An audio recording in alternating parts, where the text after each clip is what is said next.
Mecânica dos fluidos. Equação diferencial da quantidade de movimento. Para explicar a equação diferencial da quantidade de movimento, partimos da segunda lei de Newton, que diz que a força resultante é igual a massa vezes a aceleração. Ou ainda podemos dizer que a força resultante é igual a massa vezes a derivada material do vetor velocidade com o tempo, onde dv dt é a derivada material. Derivada material, também chamada de derivada substancial, é uma derivada tomada ao longo de um caminho, movendo-se com velocidade v. Ela é descrita como a taxa de variação em relação ao tempo, do valor de alguma propriedade, tal como calor ou momento, de matéria ou substância que está sendo transportada, ou seja, de alguma matéria que está sujeita a um campo de velocidades que varia no espaço e no tempo.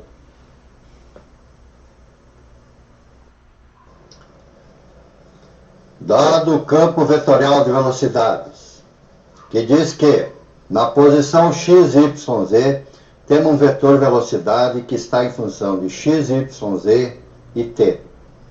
E na posição x mais ΔX, y mais ΔY e z mais ΔZ, temos um vetor velocidade que tem x mais ΔX, y mais ΔY, z mais ΔZ e t mais ΔZ.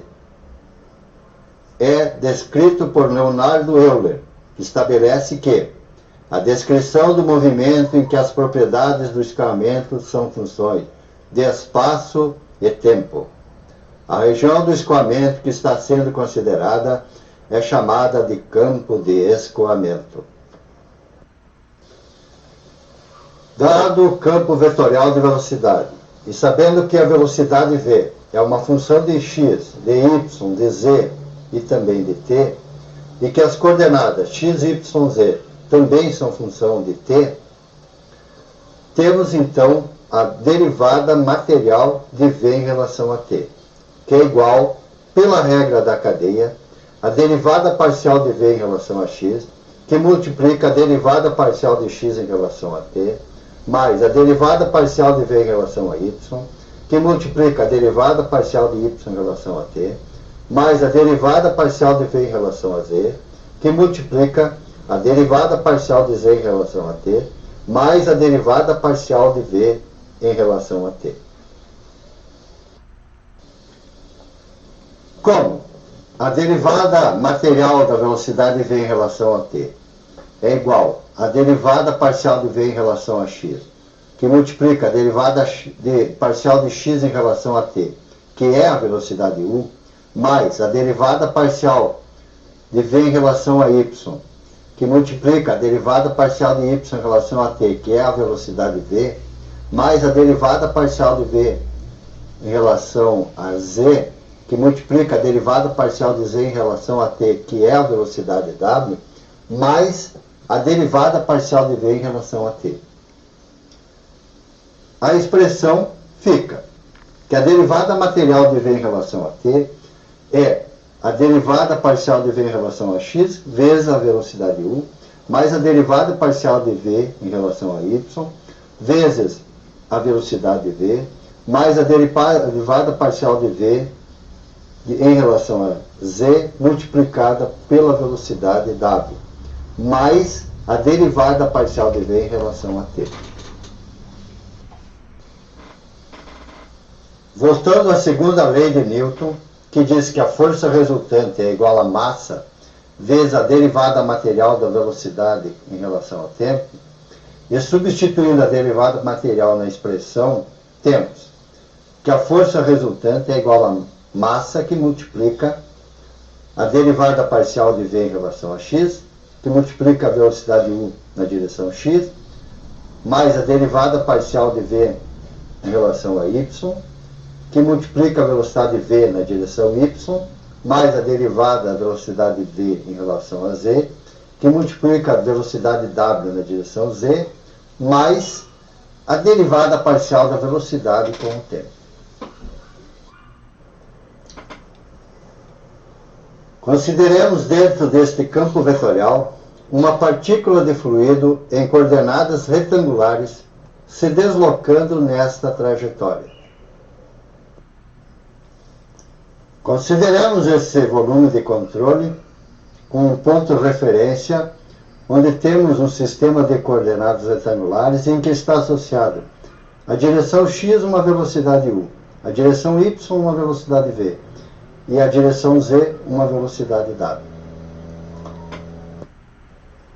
Associamos a este volume de controle os valores Δx, Δy e Δz muito pequenos. A partícula de fluido tem massa m igual a densidade vezes Δx, Δy, Δz. Então teremos que a força resultante é a massa vezes a derivada material da velocidade v em relação a t. Ou seja, é a densidade vezes a variação x, vezes a variação y, vezes a variação z, vezes a derivada material de v em relação a t.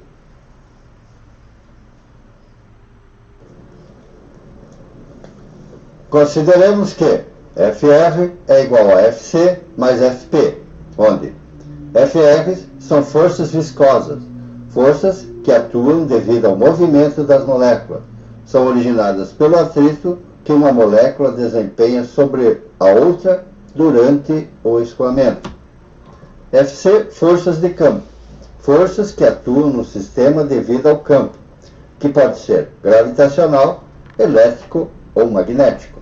Sp, forças de superfície, forças que atuam na superfície do sistema, como aquelas devido à pressão.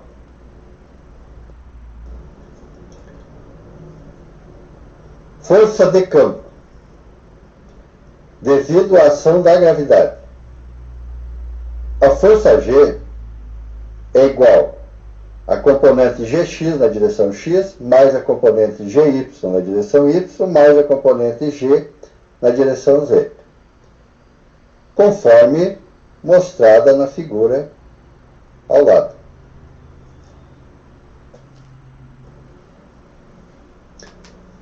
Forças de superfície, que atuam na superfície do sistema, como aquelas devido à pressão. Fp é igual a sigma ij mais tal ij, vezes a área, onde sigma ij são as tensões normais à superfície, perpendicular à área A. Tal ij são as tensões cisalhantes à superfície, tangenciais à área A.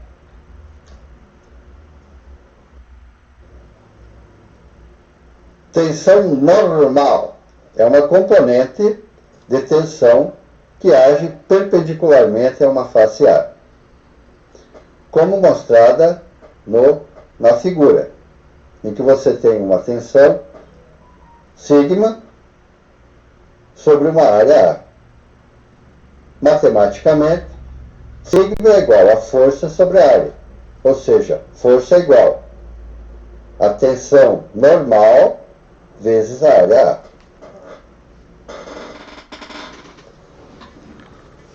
Tensão normal na direção x. Sigma xx na posição x. Sigma xx na posição x mais ΔX. Tensão normal na direção y. É sigma YY na posição y. Sigma YY na posição y mais ΔY. Tensão normal na direção z. Sigma ZZ na posição z. Sigma ZZ na posição z mais ΔZ.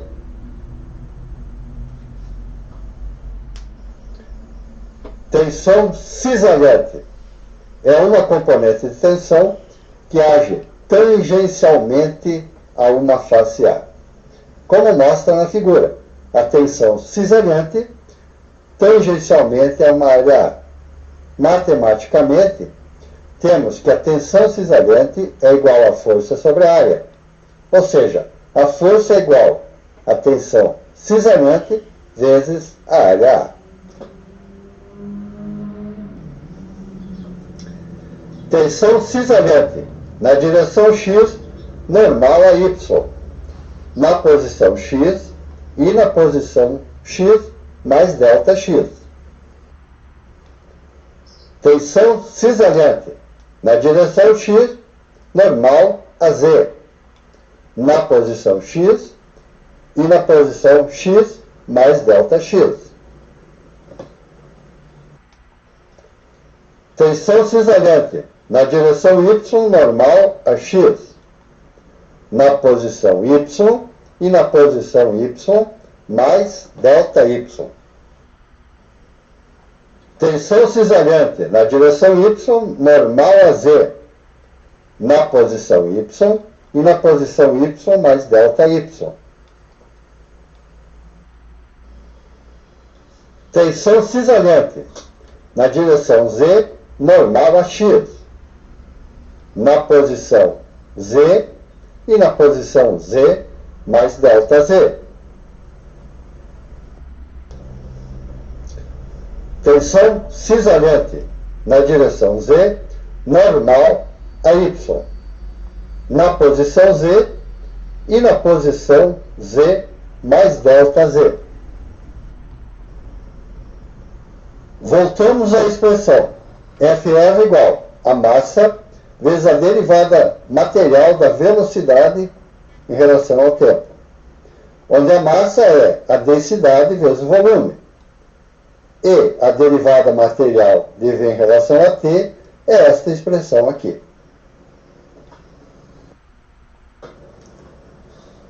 Componente na direção X. A força viscosa. Partindo da expressão geral, temos essa expressão particular na direção X, que é a densidade vezes o volume, multiplicado pela derivada parcial de 1 em relação a x vezes u, a derivada parcial de 1 em relação a y vezes v, a derivada parcial de 1 em relação a z vezes w, e a derivada parcial de 1 em relação a t.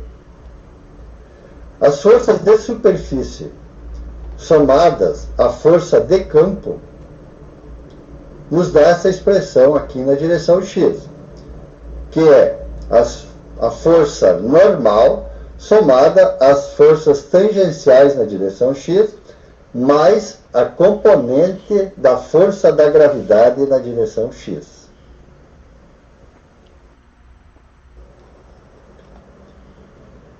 A componente na direção x, considerando os dois lados da equação, em que temos do lado esquerdo as forças de superfície mais as forças de campo, e no lado esquerdo da equação as forças viscosas, ou seja, as forças de superfície mais as forças de campo é igual às forças viscosas na direção x.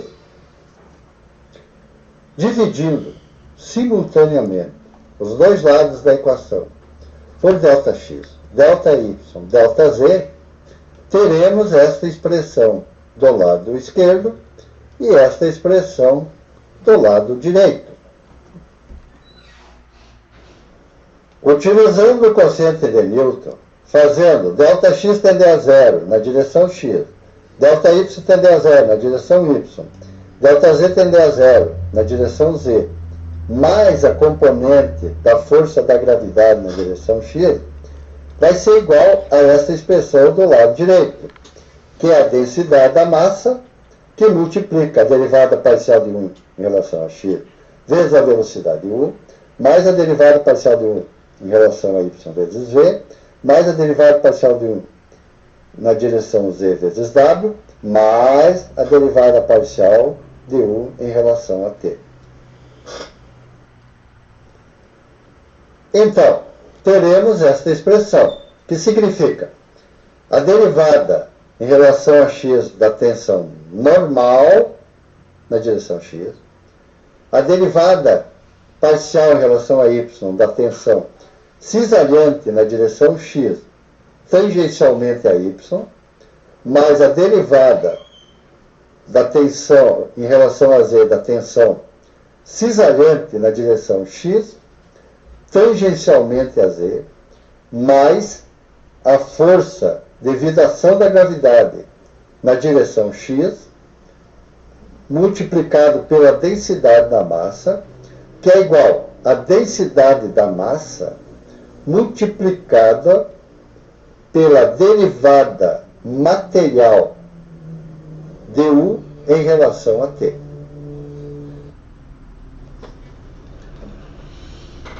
Analogamente à direção x, temos para as direções y e z, que fica a componente na direção x, esta expressão, a componente na direção y, esta expressão, a componente na direção z, esta expressão.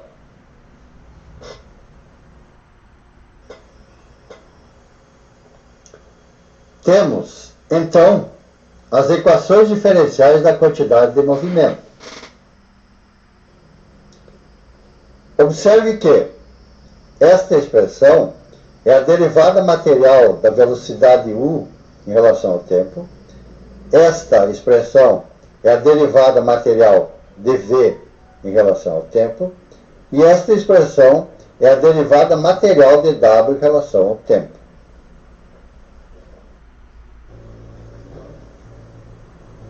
Que fica estas expressões na direção x, na direção y e na direção z.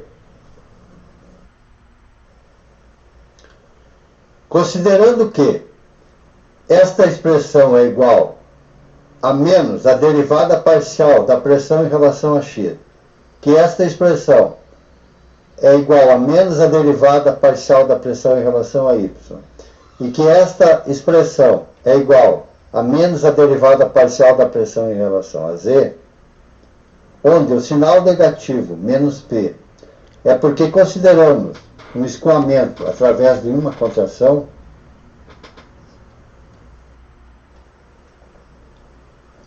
teremos reduzidamente estas expressões na direção x, na direção y e na direção z. Somando simultaneamente os elementos do lado esquerdo e direito, temos esta expressão, e agrupando convenientemente os termos, fica